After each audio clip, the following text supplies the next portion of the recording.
Hello guys, nandito po tayo sa cemetery ng Roman Catholic dito sa Villaverde, Iligan City. Tara guys, pasyalan natin ang cemetery ng Villaverde sa Iligan City. Dahil ngayon ay Halloween, ay dinadalaw natin ang ating mga mahal sa buhay dito sa cemetery. Nandito po yung anak ko guys, yung pangalawang anak ko dito na ilibing. Kaya tara, pasukin natin sa loob. Ayan, ito Roman Catholic Cemetery. Ayan, recognize na po yung ano nila dito guys. Ayan, maganda na po yung cemetery, hindi tulad dati na nagkagulo-gulo. Ngayon ay maluwag na.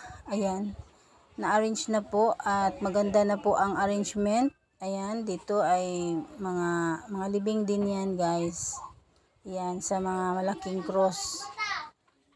Dito, sa entrance po yan guys.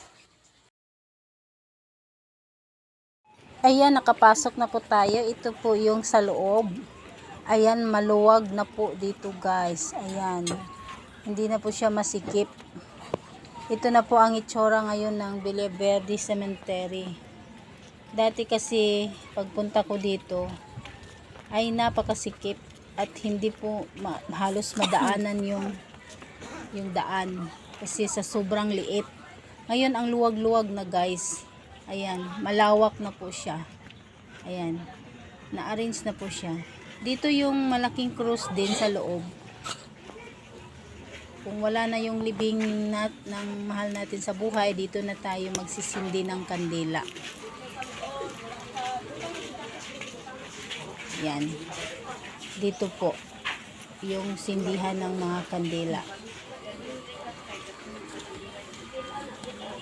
Kakahapon kasi guys ay hindi ako nakapunta sa sobrang daming tao, so ngayon ako nagpunta, so maliit na lang ang tao, hindi na masyadong marami, pero mayroon pa namang nagdadalaw kahit ano na. Ayan guys, magsisindi muna tayo ng kandila. Maganda dito guys kasi recognize yung ano nila, may lalagyan ng mga bulaklak, so hindi pwede na kahit saan ka lang maglalagay ng bulaklak, dapat dito talaga ilagay. Yan, may lalagyan siya ng bulaklak, may lalagyan ng mga basura dyan. So yan guys, kasama ko yung asawa ko guys. Ayan. So alas 8 pa lang ng umaga, ang init-init na dito. Ayan, pauwi na po tayo guys. Thank you for watching. Ayan lang po, thank you for watching sa video. And may dinadaanan na po kami. And don't forget to like, share, and comment my video. Thank you so much. Hanggang dito lang po. Bye-bye.